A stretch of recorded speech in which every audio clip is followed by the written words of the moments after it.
കുറച്ച് ദിവസങ്ങൾക്ക് മുമ്പ് നമ്മുടെ ഒരു സബ്സ്ക്രൈബർ ഒരു വീഡിയോ അയച്ചെന്നായിരുന്നു.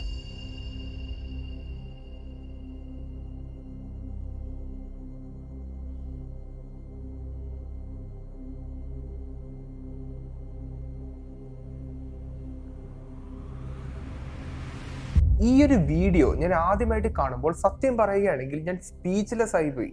കാരണം ഇത് വളരെയധികം റെയർ ആയിട്ടുള്ള ഒരു സൈറ്റിംഗ് ആണ്. ഈ വീഡിയോ എടുത്തിരിക്കുന്നത് 2025 ഡിസംബർ രാത്രി ഒരു 9 മണിയോടെ ആയപ്പോഴാണ്. അതിനെല്ലാം മുമ്പ് ഒരു ചെറിയ കാര്യം ഞാൻ പറഞ്ഞോട്ടെ. ഈ ലോകത്തിൽ വൺ ഓഫ് വൺ അല്ലെങ്കിൽ ആ ഒരു സംഗതി ഈ ലോകത്തിൽ ഒരൊറ്റന്നേ പാടുള്ളൂ. അങ്ങനത്തെ ഒരു ഗിഫ്റ്റ് കൊടുക്കാൻ താല്പര്യമുണ്ടെങ്കിൽ സ്റ്റാർ മാപ്പ് ആയിരിക്കും ഏറ്റവും അനുയോജ്യമായിട്ടുള്ള ഒരു പ്രസന്റ്. ഇത് നമ്മൾ ഉണ്ടാക്കിയിരിക്കുന്നത് നമുക്ക് കിട്ടാവുന്ന ഏറ്റവും ഹൈ ക്വാളിറ്റി മെറ്റീരിയൽസ് ഉപയോഗിച്ചിട്ടാണ്. അതും ഒരു ബഡ്ജറ്റ് പ്രൈസിലാണ് നമ്മൾ ഇത് ഓഫർ ചെയ്യുന്നത്. ഒരു വ്യക്തിയുടെ ജീവിതത്തിൽ സംഭവിച്ച ഏതൊരു വിശിഷ്ടമായിട്ടുള്ള ദിവസമായിക്കോട്ടെ, അതായത് ഇപ്പോൾ ബർത്ത്ഡേ ആയിക്കോട്ടെ, കല്യാണം ആയിക്കോട്ടെ, അവർക്കൊരു കുട്ടി ജനിച്ച ദിവസം ആയിക്കോട്ടെ, മാമോദീസ് ആയിക്കോട്ടെ, എന്ത് പരിപാടി വേണമെങ്കിലും ആയിക്കോട്ടെ, അവർക്ക് കൊടുക്കാവുന്ന ഈ ലോകത്തിലത്തെ ഈ യൂണിവേഴ്സിലത്തെ തന്നെയുള്ള ഏറ്റവും ബെസ്റ്റ് ഗിഫ്റ്റ് ആണ് സ്റ്റാർ മാപ്പ് എന്ന് പറയുന്നത്. ഇവിടെ ക്വാളിറ്റിയിൽ നമ്മൾ യാതൊരു കോംപ്രമൈസും കാണിക്കാത്തത് കൊണ്ട് തന്നെ ആർക്കും വേണമെങ്കിലും നിങ്ങൾക്ക് ഇത് ധൈര്യമായിട്ട് കൊടുക്കാം. അത്രയധികം പ്രീമിയം ആയിട്ടുള്ള ഒരു സംഭവമാണ് ഇത്. അപ്പോൾ നിങ്ങൾക്ക് ആർക്കെങ്കിലും ഒരു കസ്റ്റമൈസ്ഡ് സ്റ്റാർ മാപ്പ് ചെയ്യാൻ താല്പര്യമുണ്ടെങ്കിൽ താഴെ കൊടുത്തിരിക്കുന്ന നമ്പറുമായിട്ട് കോൺടാക്ട് ചെയ്താൽ മതി. അപ്പോൾ നമുക്ക് നേരെ വീഡിയോയിലേക്ക് പോകാം. ഈ വീഡിയോ എടുത്തിരിക്കുന്നത് അഭിനന്ദ് ആർ എന്ന് പറയുന്ന ഒരു വ്യക്തിയാണ്. അപ്പോൾ അദ്ദേഹം പറഞ്ഞതെന്താണെന്ന് വെച്ചാൽ, ഇദ്ദേഹം രാത്രി ഒരു 9 മണി സമയമായപ്പോൾ ഇദ്ദേഹത്തിന്റെ ടെറസിൽ വന്നിരിക്കുകയായിരുന്നു. ആ സമയത്ത് വളരെയധികം അൺയൂഷ്വൽ ആയിട്ടുള്ള 5 ലൈറ്റുകളെ ഇദ്ദേഹം കാണുന്നു. അതും ഈ ലൈറ്റ് എന്നൊക്കെ പറയുന്നത് വളരെയധികം ബ്രൈറ്റ് ആയിട്ടുള്ള വെട്ടമൊന്നല്ല, വളരെയധികം ഫെയിന്റ് ആയിട്ടുള്ള, അതായത് അത്യാവശ്യത്തിൽ കൂടുതൽ ഫെയിന്റ് ആയിട്ടുള്ള, അതായത് ഒരു മങ്ങിയ പ്രകാശമാണ് ശരിക്കും ഇദ്ദേഹം കാണുന്നത്. അതും ഈ പ്രകാശമായിക്കോട്ടെ ഒരു തെങ്ങിന്റെ ഹൈറ്റിലും കുറച്ചും കൂടി ഉയരത്തിലൂടെയാണ് ഇങ്ങനെ പറന്നു പോകുന്നത്. അതോടൊപ്പം ഈ ഒരു സംഭവത്തിന്റെ വലിപ്പം ഒരു വീടിന്റെ അത്ര ഉണ്ടെന്നുള്ള ഒരു കാര്യം ഇദ്ദേഹം പറയുന്നുണ്ട്. അതുമാത്രമല്ല, ഈ വീഡിയോയിലൂടെ ഈ ഒരു സംഭവത്തിന്റെ യഥാർത്ഥ വലിപ്പം ജസ്റ്റിഫൈ ചെയ്യാൻ പറ്റുന്നില്ല എന്നുള്ളൊരു കാര്യം ഇദ്ദേഹം പറയുന്നുണ്ട്. ഈ വീഡിയോ ഷൂട്ട് ചെയ്തിരിക്കുന്നത് സ്മാർട്ട് ഫോൺസിൽ കണ്ടുവരുന്ന നൈറ്റ് മോഡ് എന്ന് പറയുന്ന ഒരു മോഡ് ഉപയോഗിച്ചിട്ടാണ്. അതായത് ഹൈ ISO ലോ ഷട്ടർ സ്പീഡിൽ എടുത്തിരിക്കുന്ന ഒരു വീഡിയോ ആണ് നിങ്ങളിപ്പോൾ ഈ കാണുന്നത്. ഈ ഒരു സെറ്റിംഗ്സിൽ എടുത്തത് കൊണ്ടാണ് ഈ ഒരു പ്രകാശത്തെ അത്യാവശ്യത്തിൽ കൂടുതൽ പ്രൊണൗൺസ്ഡ് ആയിട്ട് നമുക്കിവിടെ കാണാനും കഴിയുന്നത്. അപ്പോൾ ഇതാണ് ഇവിടുത്തെ സന്ദർഭം. ഇദ്ദേഹവുമായി ഞാൻ ചാറ്റ് ചെയ്തതിലൂടെ എനിക്ക് കുറച്ച് കാര്യങ്ങൾ മനസ്സിലായി.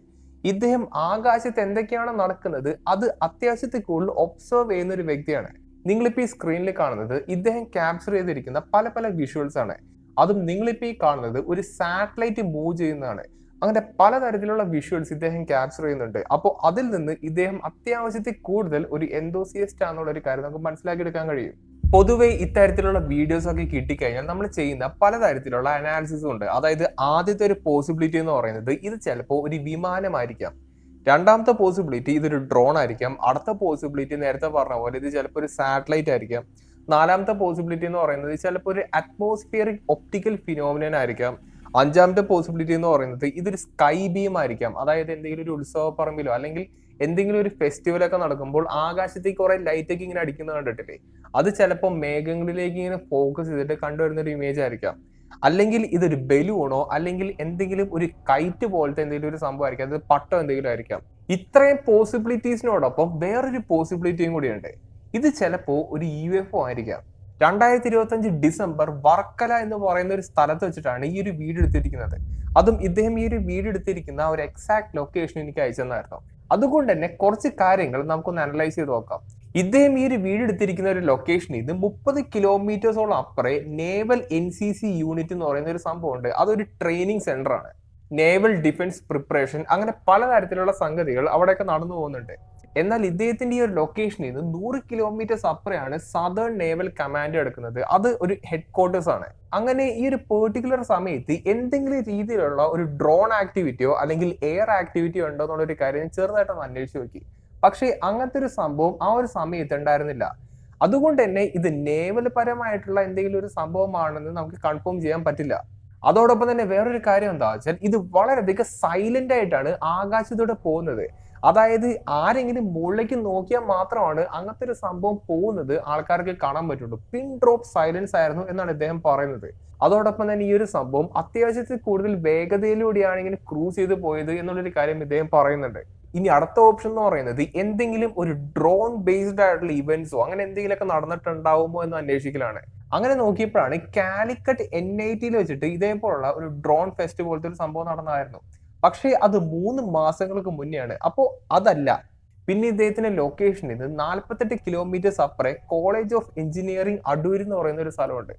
അപ്പോൾ അവിടെ വെച്ചും ഇതേപോലുള്ള ഡ്രോൺ എക്സിബിഷൻസ് ഒക്കെ നടക്കുന്നുണ്ട് എന്നുള്ള ഒരു കാര്യം ഞാൻ അറിഞ്ഞായിരുന്നു. പക്ഷേ ഇത് ഇത്രയധികം ദൂരത്തുള്ളത് കൊണ്ട് തന്നെ ആ ഒരു സംഭവം നമ്മുടെ ഈ ഒരു സ്ഥലത്തേക്ക് വരാനുള്ള ചാൻസസ് വളരെ വളരെ കുറവാണ്.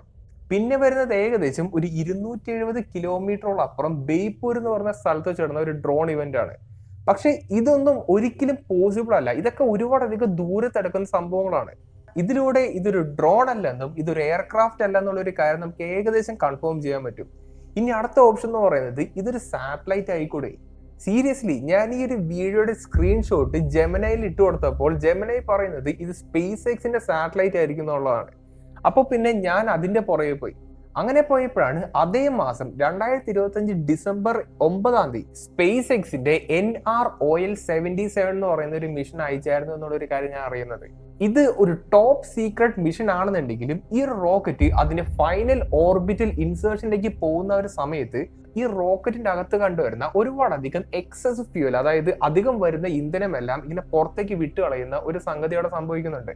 അതോടൊപ്പം തന്നെ ഒരുപാടധികം ഡിബ്രീസ്, അതായത് ഒരുപാടധികം മെറ്റലിന്റെ പാർട്സ് എല്ലാം ഈ സ്പേസിലേക്ക് ഇങ്ങനെ വിടുന്നുണ്ട്.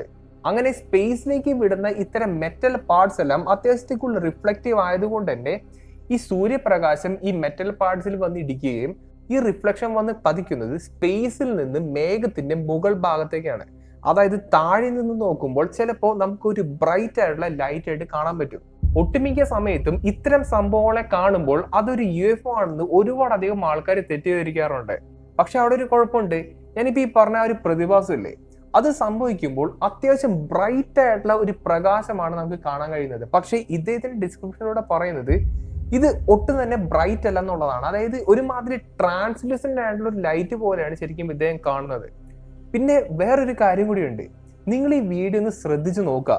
ഇവിടെ ആദ്യം 3 ലൈറ്റുകൾ ഒരുമിച്ചും 2 ലൈറ്റുകൾ സെപ്പറേറ്റ് ആയിട്ടാണ് ഇങ്ങനെ പോകുന്നത്. അതായത് 3 ലൈറ്റുകൾ ഒരു V ഫോർമേഷനിലും ബാക്കി 2 ലൈറ്റുകൾ ഒരു സ്ട്രെയിറ്റ് ലൈൻ ഫോർമേഷനിലാണ് ഇങ്ങനെ പോകുന്നത്.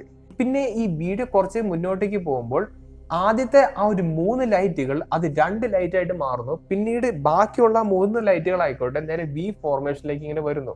അതായത് നേരെ തിരിച്ചിവിടെ വരുന്നു. അങ്ങനെ കുറച്ചു നേരം കഴിഞ്ഞപ്പോഴാവട്ടെ ഈ 2 ബാച്ചുകളും സ്ട്രെയിറ്റ് ലൈനുകളിൽ പോകുന്നു. പിന്നീട് ആയിക്കോട്ടെ 4 പറക്കുന്ന കളികൾ ഒരുമിച്ച് പോകുന്നു. ഒരു പറക്കുന്ന കളിയ എങ്ങോട്ടോ പോകുന്നത് സൈഡിലേക്ക് ഇങ്ങനെ പോകുന്നു. അപ്പോൾ ഇങ്ങനെ ഒരു സംഭവമാണ് ശരിക്കും ഈ വീഡിയോയിലൂടെ നമുക്ക് കാണാൻ കഴിയുന്നത്. ഈ ഒരു സംഭവം റോക്കറ്റ് ഓർബിറ്റിലേക്ക് എത്തുമ്പോൾ സംഭവിക്കുന്ന ഒരു റിഫ്ലക്ഷൻ പ്രതിഭാസവുമായിട്ട് യാതൊരു ബന്ധവുമില്ല. അതോടൊപ്പം തന്നെ ഇത് ഒരു സാറ്റലൈറ്റ് ആയിരിക്കും എന്ന് ഒട്ടുമിക്ക ആൾക്കാർക്ക് ചിലപ്പോൾ ഒരു സംശയം തോന്നിച്ചേക്കാം. സാറ്റലൈറ്റുകൾ എന്നൊക്കെ പറയുന്നത് ഞാൻ ഇപ്പൊ സ്ക്രീനിൽ കാണിച്ചു തരാം. അത് നേരെ ഇങ്ങനെ ഓറിയന്റഡ് ആയിട്ട്, അതായത് സ്ട്രെയിറ്റ് ലൈൻസിലാണ് പോകുന്നത്. ചില സമയത്ത് ഒരു സാറ്റലൈറ്റ് ഇങ്ങനെ പോകുന്നുണ്ടാവും, ഒരു സാറ്റലൈറ്റ് ഇങ്ങനെയും പോകുന്നുണ്ടാവും. അതായത് ഇങ്ങനെ ക്രോസ് പാറ്റേണിലായിരിക്കും ചിലപ്പോൾ ഒക്കെ പോകുന്നത് കാണുന്നത്.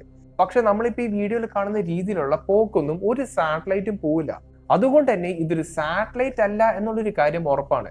എല്ലാം കൂടി കൂട്ടി വായിക്കുമ്പോൾ എൻ്റെ മനസ്സിലേക്ക് വരുന്ന ഒരേ ഒരു കൺക്ലൂഷൻ എന്ന് പറയുന്നത്, ഒരേ ഒരു പോസിബിലിറ്റി എനിക്ക് തോന്നുന്നത് ഇത് മിക്കവാറും ഒരു ഡ്രോൺ ആയിരിക്കും എന്നുള്ളതായിരുന്നു. അപ്പോൾ അതിനെപ്പറ്റി ഞാൻ ഇദ്ദേഹത്തിൻ്റെ അടുത്ത് എൻക്വയറി ചെയ്തായിരുന്നു. പക്ഷേ ഡ്രോൺ ആക്ടിവിറ്റീസ് ഒന്നും അത്ര അധികം ആക്റ്റീവ് വരാത്തൊരു സ്ഥലമാണ് ഇദ്ദേഹത്തിൻ്റെ എന്ന് ഇദ്ദേഹം പറയുന്നുണ്ട്. American government officially UFO videos എല്ലാം പുറത്തേക്ക് വിട്ടുകൊണ്ടിരിക്കുന്ന ഒരു കാലഘട്ടത്തിലൂടെയാണ് നമ്മളെല്ലാം ഇപ്പോൾ പോകുന്നത്. അതിന്റെ ഭാഗമായി 2ാമത്തെ batch of UFO files release ചെയ്തിട്ടുള്ള ഒരു വീഡിയോ ആണ് നിങ്ങളിപ്പോൾ ഈ കാണുന്നത്. ഈ വീഡിയോയുടെ ദൈർഘ്യം ഏകദേശം 17 മിനിറ്റ് 36 സെക്കൻഡ്സും ആണ്. ഈ വീഡിയോയുടെ ഏകദേശം ഒരു അവസാനത്തേക്ക് എത്തുമ്പോൾ നമുക്ക് വളരെയധികം സിമിലർ ആയിട്ടുള്ള, അതായത് ഇദ്ദേഹം അയച്ചെന്നിരിക്കുന്ന ആ ഒരു വീഡിയോയിൽ കാണുന്ന അതേപോലത്തെ ഒരു പാറ്റേണിൽ പോകുന്ന 3 പറക്കുന്ന കളിയാണ് നമുക്കിവിടെ കാണാൻ കഴിയുന്നുണ്ട്. ഇത് നിങ്ങളൊന്ന് ഒബ്സർവ് ചെയ്ത് നോക്കിയിട്ട് നിങ്ങളൊന്ന് പറ, ഇദ്ദേഹം അയച്ചെന്നിരിക്കുന്ന ആ ഒരു വീഡിയോയുമായിട്ട് വളരെയധികം സാദൃശ്യം തോന്നിക്കുന്ന ഒരു രീതിയാണ് അല്ലെങ്കിൽ ഒരു പാറ്റേൺ ആണ് അമേരിക്കൻ ഗവൺമെന്റ് പുറത്തേക്ക് വിട്ടിരിക്കുന്ന ഈ ഒരു വീഡിയോയിലൂടെ കാണാൻ കഴിയുന്നത്. അതും ഈ ഒരു പെർട്ടിക്കുലർ വീഡിയോ എടുത്തിരിക്കുന്നത് ഒരു US മിലിറ്ററി ഇൻസ്റ്റലേഷൻ ആണെന്നുള്ള ഒരു കാര്യം കൂടി നിങ്ങൾ മറക്കരുത്. അവർക്ക് നോക്കിയിട്ട് മനസ്സിലാവാത്ത കാര്യമാണ് നിങ്ങളിപ്പോൾ ഈ കാണുന്ന ഈ ഒരു വീഡിയോ. അതായത് ഇത് ശരിക്കും പറഞ്ഞാൽ ഒരു UFO ആണ്. ഇദ്ദേഹം ഈ ഒരു വീഡിയോ എനിക്ക് അയച്ചു തന്നപ്പോൾ എൻ്റെ മനസ്സിലേക്ക് വന്നത് ഈ ഒരു പെർട്ടിക്കുലർ വീഡിയോ മാത്രമാണ്. അതായത് ഈ ലോകത്തിലെ ഏറ്റവും പവർഫുൾ ആയിട്ടുള്ള മിലിറ്ററിക്ക് നോക്കിയിട്ട് മനസ്സിലാക്കാൻ കഴിയാത്ത ഒരു വീഡിയോ ഫുട്ടേജുമായിട്ട് വളരെയധികം സാദൃശ്യം തോന്നുന്ന ഒരു സംഭവം നമ്മുടെ സ്വന്തം നാട്ടിൽ വെച്ച് കണ്ടിരിക്കുന്നു. ഞാൻ പ്രത്യേകിച്ചൊന്നും പറയുന്നില്ല, എനിക്ക് പ്രത്യേകിച്ചൊന്നും പറയാനും തോന്നുന്നില്ല. ഇത് എന്താണെന്നുള്ളത് നമ്മൾക്ക് ആർക്കും തന്നെ മനസ്സിലാക്കാൻ കഴിയുന്നില്ല. ഇത് ചിലപ്പോ ഒരു ഡ്രോൺ ആയിരിക്കാം, ചിലപ്പോ ഇത് എന്തെങ്കിലും ഒരു ഹൈടെക് ആയിട്ടുള്ള ഒരു എക്യുപ്മെന്റ് ആയിരിക്കാം, അതായത് വേറെ എന്തെങ്കിലും ഒരു രാജ്യത്ത് നിന്ന് വന്നിരിക്കുന്ന എന്തെങ്കിലും ഒരു സംഭവം ആയിരിക്കാം. ഇതൊരു മീറ്റിയോർ ഷവർ ആണെന്നോ അല്ലെങ്കിൽ ഈ പറയുന്ന പോലെ നാച്ചുറൽ ഫിനോമിനൻ ആണെന്നോ ഒന്നും പറയാൻ നിൽക്കരുത്. കാരണം ഇതിന്റെ മൂവ്മെന്റ് അത്ര അധികം ആർട്ടിഫിഷ്യൽ ആണ്. നിങ്ങൾ ഈ ഒരു വീഡിയോ നിങ്ങൾ ഒന്നും കൂടി ഒന്ന് റീപ്ലേ അടിച്ച് കണ്ടുവെക്കാം. ഇൻ ടോട്ടൽ 5ാമത്തെ UFO ബാച്ച് വരെയാണ് ഇപ്പൊ അമേരിക്കൻ ഗവൺമെന്റ് റിലീസ് ചെയ്തിരിക്കുന്നത്. അതോടൊപ്പം CIA വർക്ക് ചെയ്തിരുന്ന ആൾക്കാർ, ഇന്റലിജൻസിൽ വർക്ക് ചെയ്തിരുന്ന ആൾക്കാർ, FBI വർക്ക് ചെയ്തിരുന്ന ആൾക്കാർ, നേവിയിൽ വർക്ക് ചെയ്തിരുന്ന ആൾക്കാർ, ഇവരെല്ലാവരും വന്നിങ്ങനെ പറയുന്നുണ്ട് അവർ എന്തൊക്കെയോ സംഭവത്തെ കണ്ടു എന്നുള്ളത്. പിന്നെ ഞാൻ വേറൊരു വീഡിയോ കൂടി കണ്ടായിരുന്നു, മലയാളത്തിൽ ഒരു പോഡ്കാസ്റ്റ് ചെയ്യുന്ന ഒരു വീഡിയോ കൂടി ഞാൻ കണ്ടായിരുന്നു. അതിൻ്റെ അകത്ത് ഒരു മലയാളി പൈലറ്റ് അദ്ദേഹം ഇതേപോലുള്ള ഒരു പറക്കുന്നിടേനെ ആകാശത്ത് വെച്ച് കണ്ടു എന്ന് അദ്ദേഹം പറയുന്നുണ്ട്. അതിനു പുറമെ നാസയിലെ ഏറ്റവും ടോപ്പ് ലെവലിൽ കിടക്കുന്ന ഒരു സീനിയർ ആയിട്ടുള്ള ഒഫീഷ്യൽ അടക്കം UFO എന്ന് പറയുന്ന ഒരു സംഭവം ഉണ്ടെന്നുള്ളതും അതെന്താണെന്നുള്ളത് അവർക്ക് എക്സ്പ്ലെയിൻ ചെയ്യാൻ പറ്റുന്നില്ല എന്നുള്ളൊരു കാര്യം അഡ്മിറ്റും ചെയ്യുന്നുണ്ട്. ഇതൊക്കെ നടക്കുമ്പോഴും നമ്മുടെ സ്വന്തം നാട്ടിൽ ഇതൊക്കെ വെറുതെയാണെന്ന് പറയുന്ന ഒരു കൂട്ടം ആൾക്കാരും ഇപ്പോഴും ഉണ്ട്. ഇതിന്റെ സത്യാവസ്ഥ അവർ കൊള്ളുമ്പോൾ പഠിച്ചോളും എന്നുള്ളൊരു രീതിയിലാണ് ശരിക്കും ഞാനിപ്പോൾ പോകുന്നത്. കാരണം നമ്മൾ എന്തൊക്കെ പറഞ്ഞാലും എത്രയൊക്കെ എവിഡൻസസ് ഒക്കെ ഇങ്ങനെ തുറന്നു പിടിച്ച് കാണിച്ചാലും ഞാൻ കണ്ണടച്ചിരിക്കുള്ളൂ എന്നുള്ള ഭട്ടുഭാവത്തിലാണ് ഒരുപാട് ആൾക്കാർ ഇങ്ങനെ നിൽക്കുന്നത്. അതിൽ മെജോറിറ്റി ആൾക്കാരും ശാസ്ത്രം എന്ന് പറഞ്ഞു പോകുന്ന ആൾക്കാർ മാത്രമാണ്. ശാസ്ത്രീയമായിട്ട് പറയുകയാണെങ്കിൽ നമുക്ക് ഇവിടെ പ്രത്യേകിച്ച് ഒരു ഫിസിക്കൽ എവിഡൻസ് കിട്ടുന്നില്ല. നമുക്ക് ഇതേപോലുള്ള ഒരുപാട് സംഭവങ്ങൾ മാത്രമാണ് കിട്ടിയിരിക്കുന്നത്. അങ്ങനെ ഒരു സംഗതി കിട്ടാത്തത് കൊണ്ട് അത് ഫേക്ക് ആണെന്ന് പറയാൻ നമ്മൾക്ക് ആർക്കും തന്നെ അർഹതയില്ല. അതുകൊണ്ട് ഒരു കാര്യത്തിൽ അത്യാവശ്യത്തിൽ കൂടുതൽ വിശ്വസിക്കുന്നതിന് മുമ്പ് അതിനെപ്പറ്റി കുറച്ചെങ്കിലും നോളജ് വേണം എന്നുള്ള റിക്വസ്റ്റ് മാത്രമാണ് എനിക്കുള്ളത്. ഒരു ഭാഗത്ത് ഈ ലോകത്തിലെ ഏറ്റവും പവർഫുൾ ആയിട്ടുള്ള മിലിറ്ററി എന്ന് പറയുകയാണ് UFO ഉണ്ടെന്നുള്ളത്. മറുഭാഗത്ത് ഒരുപാട് സയൻസിനെ മാത്രം വിശ്വസിക്കുന്ന ആൾക്കാർ പറയുന്നു എവിഡൻസ് ഇല്ലാത്തത് കൊണ്ട് ഈ സംഭവം ഇല്ല, കേസ് ക്ലോസ്ഡ്. അങ്ങനെയാണ് ഇവരെല്ലാം പറയുന്നത്. എനിക്ക് മനസ്സിലാവുന്നില്ല ഇവരെ. നിങ്ങളുടെ അഭിപ്രായത്തിൽ എന്താണ് ശരിക്കും ഇവിടെ സംഭവിക്കുന്നത്? അത് പറയുന്നതിന് മുമ്പ് നമ്മുടെ ഈ ഒരു സിവിലൈസേഷൻ ഒരു 1000 വർഷങ്ങൾ കഴിഞ്ഞു കഴിഞ്ഞാൽ എങ്ങനെയായിരിക്കും ഉണ്ടാവാന്നുള്ളൊരു കാര്യം, അതായത് ശാസ്ത്രീയപരമായി ടെക്നോളജിക്കലി എങ്ങനെയായിരിക്കും എന്നുള്ളൊരു കാര്യം നിങ്ങൾ വെറുതെ ഒന്ന് ഗസ് ചെയ്ത് നോക്കുക. എന്നിട്ട് കമന്റ് ചെയ്യാൻ ശ്രമിക്കുക. ഈ ഒരു വീഡിയോ എനിക്ക് ഷെയർ ചെയ്ത് തന്ന അഭിനന്ദ് എന്ന് പറയുന്ന ഈ ഒരു വ്യക്തിക്ക് ഒരു ബിഗ് താങ്ക് ഞാൻ പറയുന്നു. അപ്പോൾ നല്ലൊരു ടോപ്പിക്കുമായിട്ട് നമുക്ക് ഇനി അടുത്ത വീഡിയോ കാണാം.